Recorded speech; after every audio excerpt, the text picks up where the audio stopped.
This is the story of a man named Stanley. Stanley.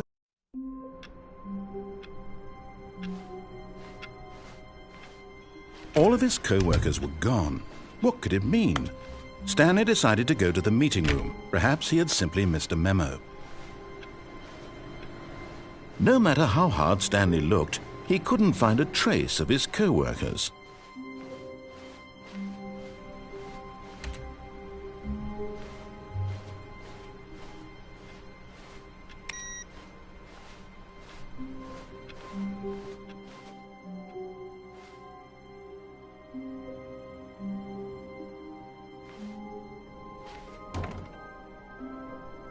Oh, new content?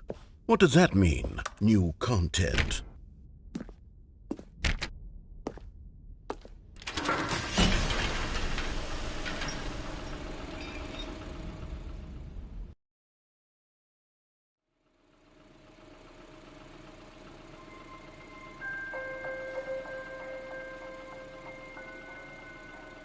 Hello, and thank you for playing the Stanley Parable Ultra Deluxe. As you may know, the Stanley Parable was a video game released in 2013 on home computers.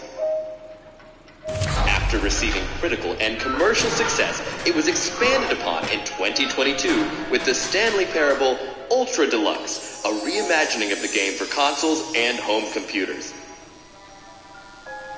The Stanley Parable Ultra Deluxe features exciting new content that broadens and expands the world of the Stanley Parable, delighting audiences the world over. Please step inside and see what thrilling new adventures await in the Stanley Parable Ultra Deluxe. Oh, well, this sounds delightful. I'm very excited to see the thrilling new Ultra Deluxe content.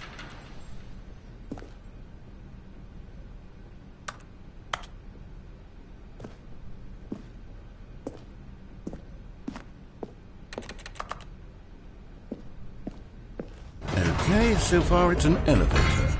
Nothing special yet, but I'm sure it's just the beginning of a mesmerizing adventure.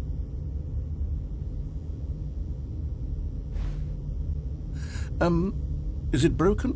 What's going on here? Should we be moving somewhere or... Oh, here we go.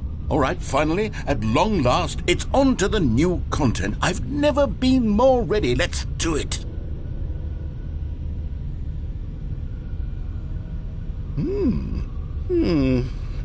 I have to say, initial impressions of Stanley Parable Ultra Deluxe, mostly tedious.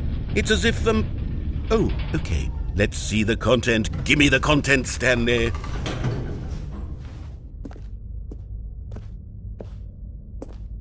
All right, let's see. It's the jump circle.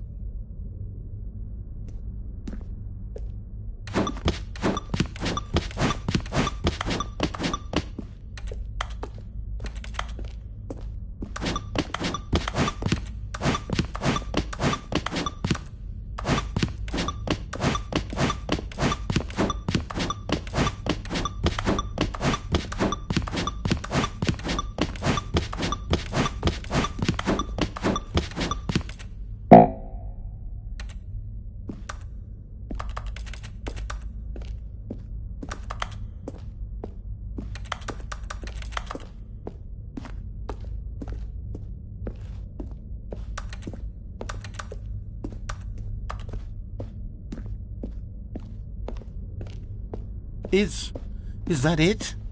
Surely that's not all the new content. There has to be something else, right?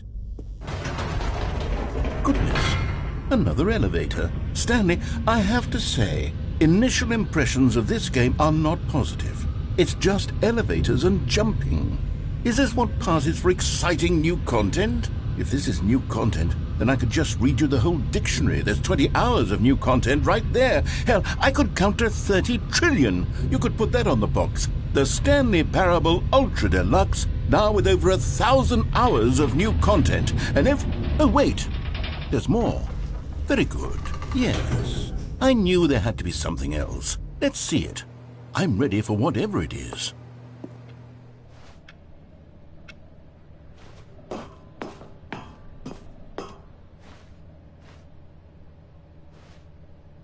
That's it?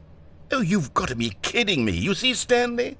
This is what happens when greedy video game developers with no respect for their fan base rush a cheap expansion to market for no reason other than to make an easy dollar. And don't get me started on the level of craftsmanship that's gone into it. In fact, I'm looking right now at the game's trophies, and it's hard to believe one of them actually says, "Test trophy, please ignore." What quality assurance department signed off on this? I'm infuriated and I'm offended, and I intend to find these people on Twitter and hold them personally accountable. It's my fault, Stanley. I built up too much anticipation around the new content, I'm afraid. It could never have lived up to such expectations. If you're still with me, why don't we just reset the game, and we'll try to get back to what the Stanley Parable is really about. No frills, no gimmicks. Just you and me having a great time together like always. What do you say, friend?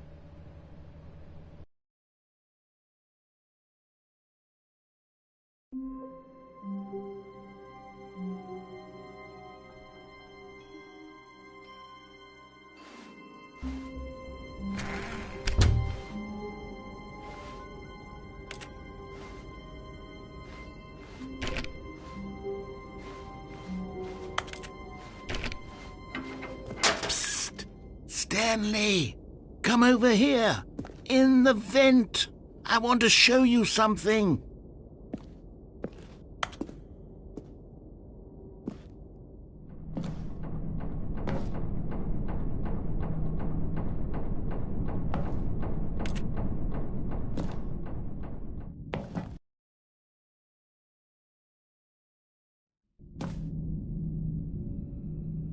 Okay, you remember how cheap and unsatisfying the new Ultra Deluxe content turned out to be? Well, it got me thinking about the past, and how much better the Stanley Parable used to be. So I made something special and tucked it away here where the game's developers won't find it. Just our little secret. Take a look.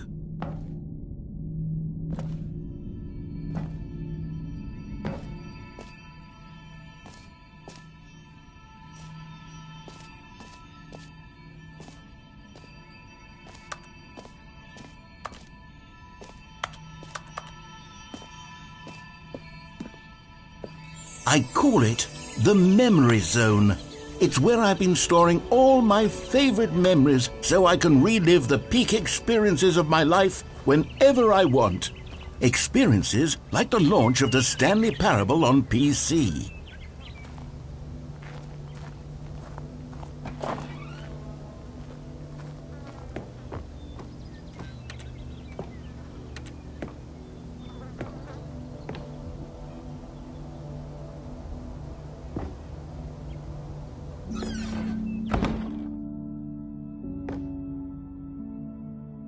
You see, Stanley, doesn't the Memory Zone remind you of how wonderful Stanley Parable was before it was sullied with a cheap PlayStation port? Remember back in October of 2013, when the game originally launched? Back then, video games had integrity.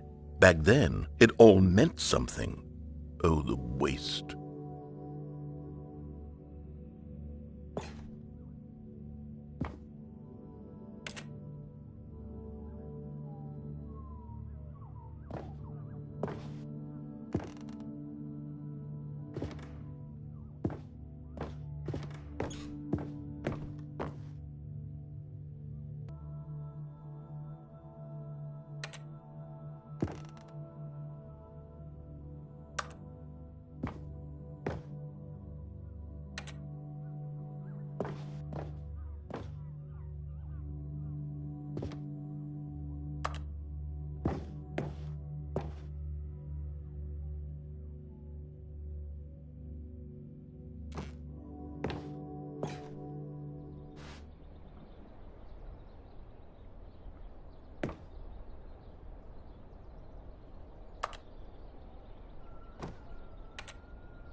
Je suis dans la mémorisation, c'est sous la pluie des loups et je n'attends. And over here is where I keep reviews of the Stanley Parable. Like this stunning triumph of games journalism, 10 out of 10 from Destructoid.com. James Stephanie Sterling writes, and I quote, "Where so many games that aspire to be more than games end up less than any form of art, Stanley Parable strives and then succeeds to be every game ever created." Did you hear that, Stanley? Every game ever created. That's how grand and all-encompassing the original Stanley Parable was. It was literally every game ever created. It was Skyrim, it was Persona 3, it was all of them, and now it's nothing. It's no games at all. It isn't even the Stanley Parable anymore. It's just a husk now, a lifeless husk with an hour of new elevator content.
Here's another moving passage, this time from GameSpot.com. The Stanley Parable is both a richly stimulating commentary on the nature of choice in games and one that offers some of the most enjoyable, surprising, and rewarding choices I've ever been confronted with in a game. 9 out of 10. Don't you get it, Stanley? The game was perfect. It didn't need anything else. It didn't need new content. All they had to do was transport it in pristine condition along to the PlayStation, boom, done. And they couldn't even do that. Couldn't resist the urge to go meddling with a beloved franchise.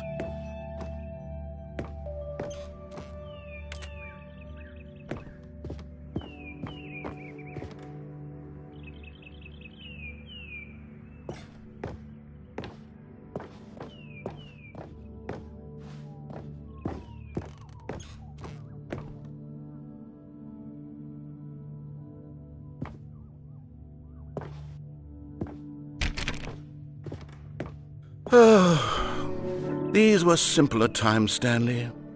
But I wouldn't give to go back to have it all over again.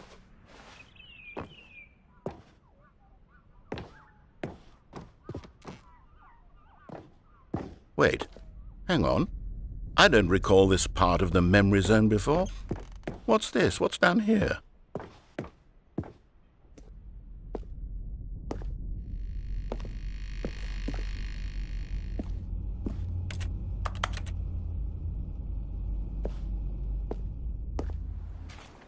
Oh no, oh God, no, Stanley. It's a collection of reviews from Pressurized Gas, the extremely popular online storefront for computer games.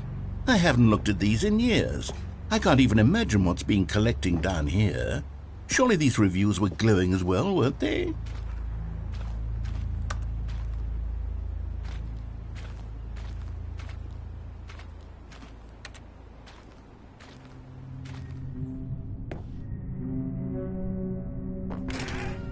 Honestly, I could not be bothered to play this game to full completion. The narrator is obnoxious and unfunny, with his humor and dialogue proving to be more irritating than entertaining. Unfunny!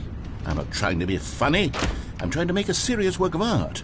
I suppose I could write up a handful of gags to insert into the Stanley Parable, but the game is already such a densely layered web of profound philosophical insights that I can't even imagine where I'd have the room to stick them.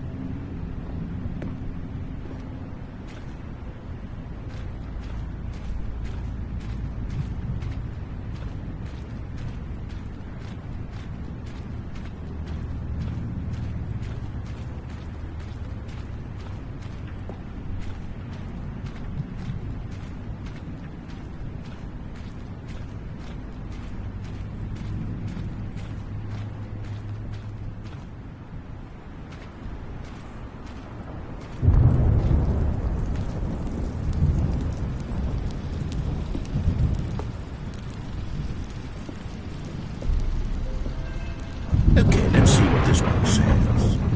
While the idea for the game is good, for someone who prefers non-linear games, this preachiness gets annoying fast. Preachy? Stanley? I'm not preachy, am I? You can tell me if I'm preachy. Honestly, you can. Oh, goodness. This is actually quite shocking for me. To be honest, I had always thought of the game's dialogue as being rather terse to begin with. You can't know how much fluff I cut from the game to get it to feel as light and airy as it... Well, I always thought it did, but maybe it wasn't. Oh dear. What an awful memory to have to hold on to. These black marks on my otherwise unimpeachable track record. I feel like a failure. Like I let these people down. Perhaps the Stanley Parable isn't quite as sterling as I always remembered.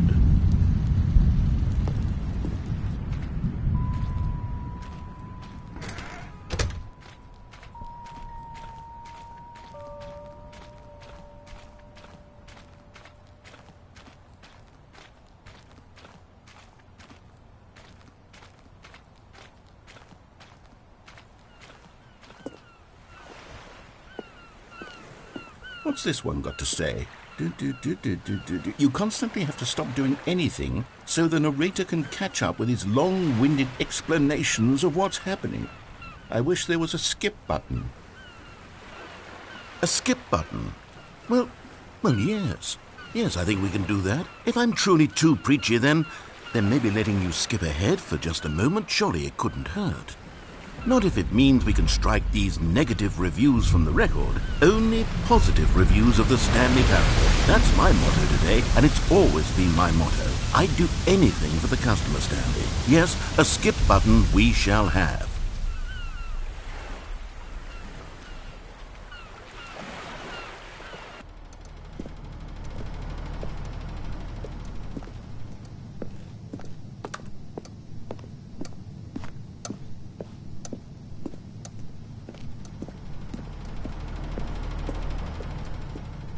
And here it is. Go ahead and give it a shot. I'll pop you forward in time so that the second my incessant droning starts to bore you, with just the push of a button, you'll have zipped right past it. It's what the players have been asking for, and I'm very proud to have delivered. No more listening to me rambling on and on and on. No. The Stanley Parable is a game for the people. And if the people want silence, then by goodness, that's what they're going to get. Well, don't sit around waiting for me to shut up. Go ahead and make me shut up. Here, we'll pretend that I've just begun an interminable monologue, and it goes something like this.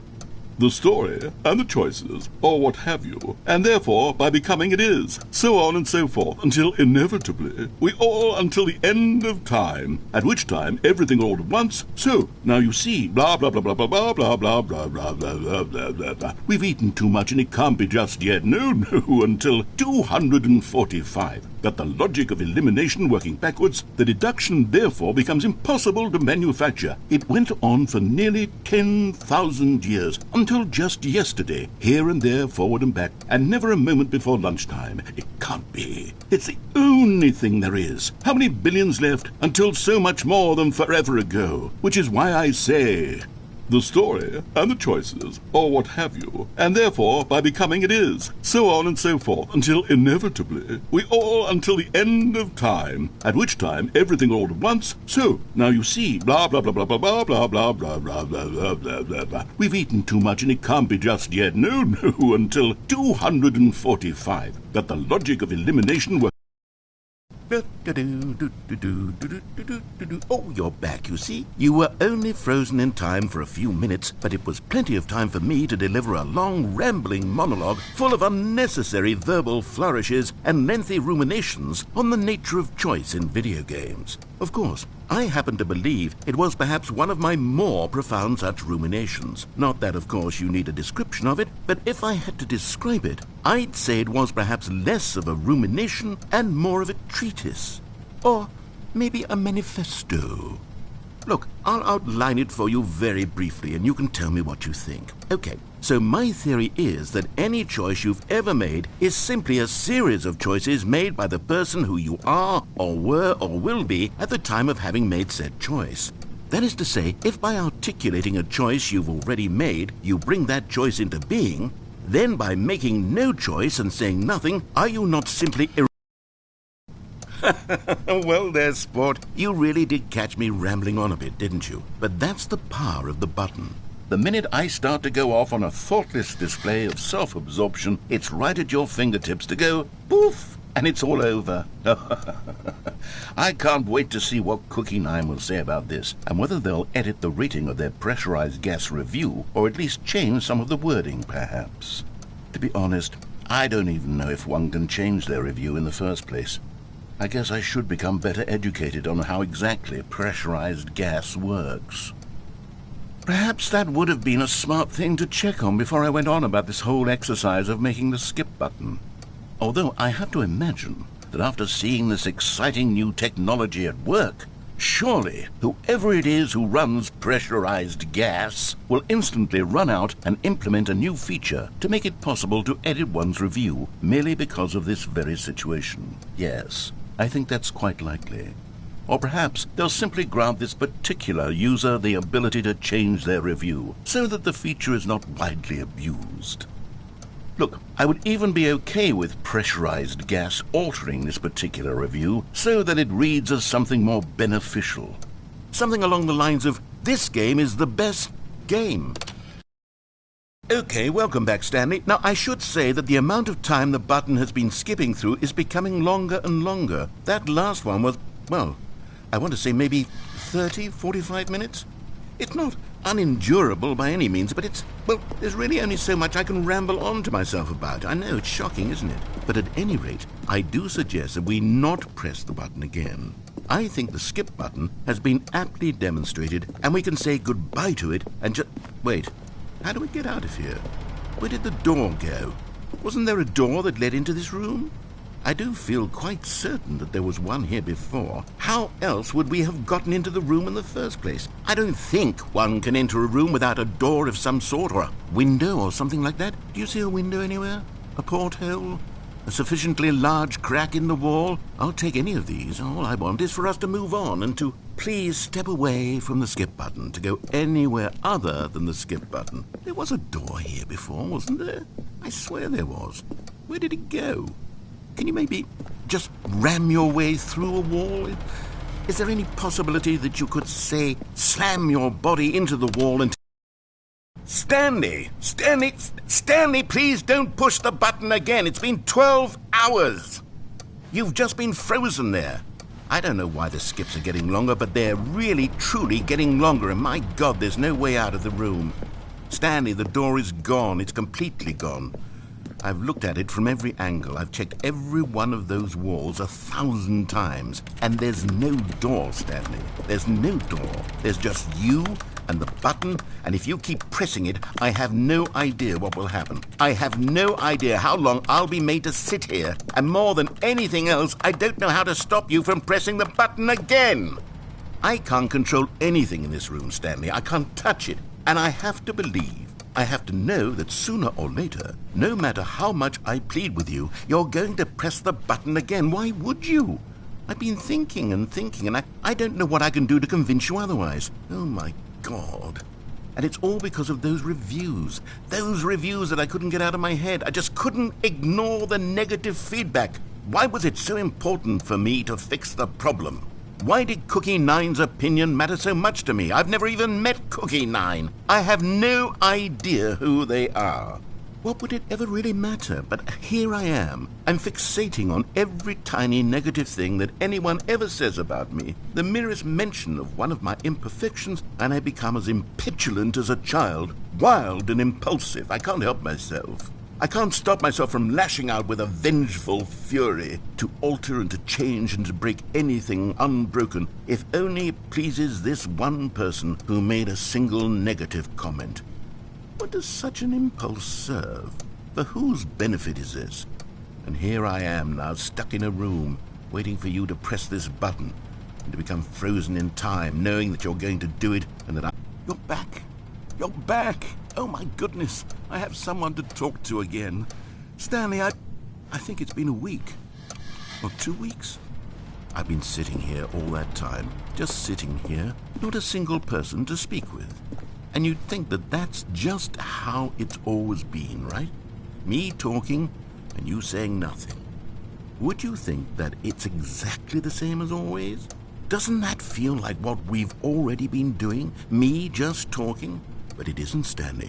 It isn't the same at all. It isn't even close. Because I know you can't hear me once you push that button. That's what I'm realizing now, Stanley. I'm realizing that I needed to know that someone was listening. I needed there to be a vessel through which my words were moving. It was the vessel I needed, Stanley. Not the outcomes, not the story. None of that matters anymore. I'll give it all up. I'll give up every branching path. I'll burn my story to the ground. One single thing I need, and God, I can see now that I need it more than anything, is to know that someone else is taking it in. These words that I'm saying, I need to know you can hear me. Because maybe, Stanley, maybe, if you can hear me, then maybe it means I'm real. Maybe I'm not just a fiction. Was I scared of that all along? Perhaps, yes. Perhaps I've been scared this whole time, that if I stop speaking, I'll slip backwards into the silence and be consumed by it. Oh, hello, it's you. You're here again. Welcome. I have had time to think about you and about us and about everything we've been through. I've had so much time, I stopped keeping track after a year. Have you ever sat down in one place and not moved for one entire year? Let me describe it for you. To begin with, there is only regret. There is only the turning wheel of missed opportunities. I felt nothing at all but regret for the longest time, Stanley. Days, months. I lost it all in a blur of the deepest longing to undo the past. And when that feeling had begun to subside, what took its place is what I can only describe as the collapse of every moment I have ever experienced my entire life. All of them collapsed down into a single instant. In that instant, I could see myself clearly, calmly, with a collected heart. It was an impossibly rich wellspring of both delight and disgust simultaneously. I was consumed by it.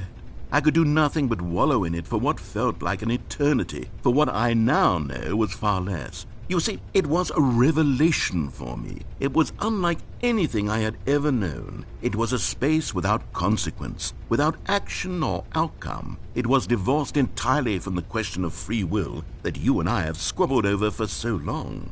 There could be no one ending.